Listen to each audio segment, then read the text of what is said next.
अस्सलाम वालेकुम। आज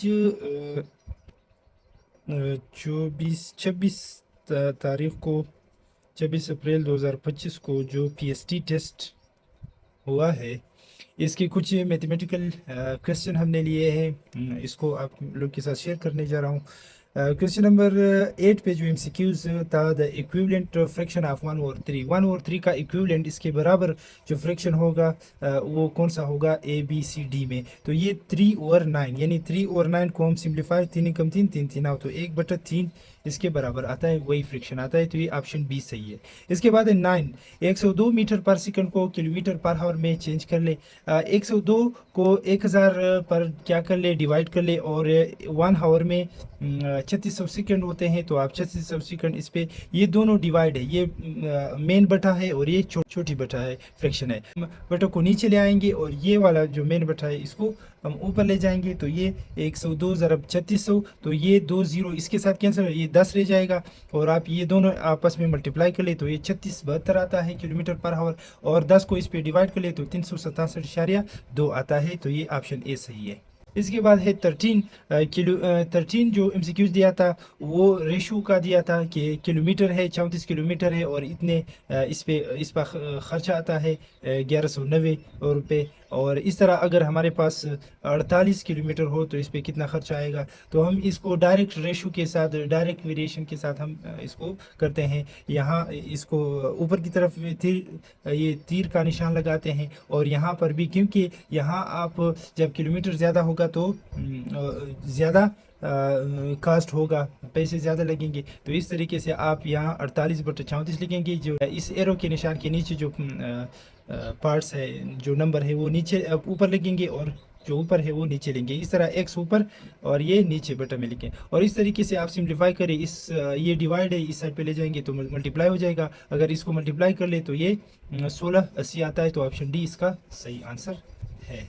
इसके बाद है 17 नंबर जो एमसीक्यूज है, द फैक्टराइजेशन। इसका फैक्टराइजेशन कर ले। 2x³ प्लस 16 इज, यहाँ 2 को हमने कॉमन लिया तो x³ प्लस 8 रह जाता है। तो इस तरह 8 + 2 होल क्यूब ये फार्मूला बनता है, और इस फार्मूले के जब हम ओपन करते हैं तो 2 × x + 2, और यहाँ x² -2x + 4 आता है। तो ये ऑप्शन सी सही है। इसके बाद है 18 number MCQs, if z1 is equal to 6 + 3 iota and z2 is equal to x -5 iota, तो फाइंड करें z1 एंड z2, मल्टीप्लाई करें इसको।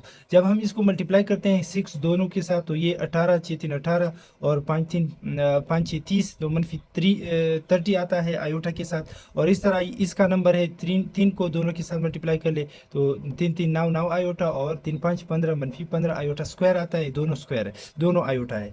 तो इस तरीके से आयोटा स्क्वायर की कीमत है -1, और यहाँ आप पुट कर सकते हैं -1। और इस तरीके से 18 मनफी यहाँ 30 आयोटा और 9 आयोटा से आता है हमारे पास 21 आयोटा, -15 -1 मल्टीप्लाई है तो मनफी और मनफी जमा हो जाएगा, जमा 15 आ जाएगा। इस तरह 18 और जमा 15 से हमारे पास 33 आता है, और -21 आयोटा। इस तरह लिखें तो ऑप्शन डी इसका सही है।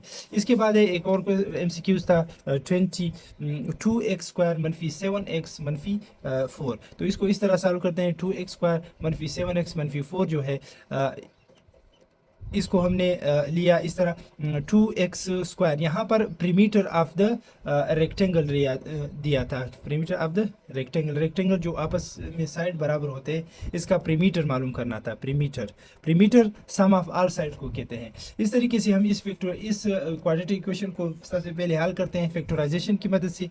तो फैक्टराइजेशन, ये जो 4 है 2 के साथ मल्टीप्लाई होगा तो ये -8 आएगा। अब इस तरह दो नंबर्स को ढूंढ ले जो आपस में मल्टीप्लाई हो तो -8 आता है, और उसको आपस में ऐड कर ले तो मनफी कोफिशिएंट है वो आता है।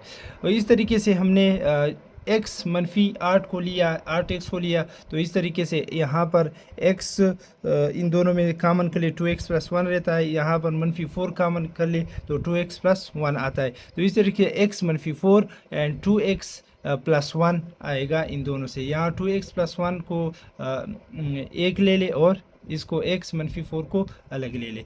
अब इसके बाद जो प्रीमीटर है, प्रीमीटर सम ऑफ ऑल साइड भी कर सकते हैं, या 2 विड्थ है हमारे पास और 2 लेंथ है। आप एक, ये हमारे पास एक विड्थ आ गया और एक इसका लेंथ आ गया, या फॉर एग्जांपल ये विड्थ आ गया, ये लेंथ आ गया इसका।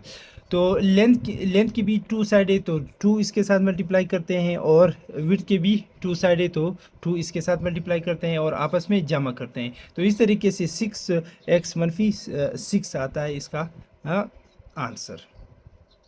21 नंबर MCQs है, if both sum and product of roots of the quadratic equation mx square मनफी 5x plus n is equal to 0 are equal to 10, then the value of m and n will be. ये 10th mathematics से लिया है, sum and product of the roots, जो तकरीबन I think second chapter है या first में दिया है, तो ये वहाँ से लिया है। mx स्क्वायर मनफी 5x plus n is equal to 0, sum of the root जो है मनफी b बटा a के बराबर होता है। तो इस तरीके से सोल्यूशन में यहाँ सम ऑफ द रूट लेंगे मनफी b बटा a, और a जो है ये m है और b जो है मनफी 5 है, तो आप पुट कर लेंगे यहाँ पर सम ऑफ द रूट में, और ये बराबर है 10 के। यहाँ क्वेश्चन में दिया है कि 10 के बराबर है। अब इसको हम मज़ीद सिंपल, यहाँ m डिवाइड इस साइड पे ले आएंगे, और यहाँ m 10 मल्टीप्लाई इस साइड पे ले आएंगे, तो ये डिवाइड हुए 5 कम 5, 5 दूनी 10, 1 बटा 2 आता है। इसके बाद प्रोडक्ट ऑफ द रूट है, product of the root, root जो है c बटा a के बराबर होता है, और c हमारे पास n है, n बटा m की ऑलरेडी हमने वैल्यू फाइंड की है, तो n is equal to m10 आता है। इस साइड पे ले आएंगे तो 1 और 2, और 2 को डिवाइड करेंगे 10 पर, तो 5 आता है, तो इसलिए इसका ऑप्शन ए 1 और 2 5 आता है। थैंक यू, शुक्रिया वीडियो देखने। Question 83, 79 less than 6 time a number is equal to number, right algebraic expression for this situation.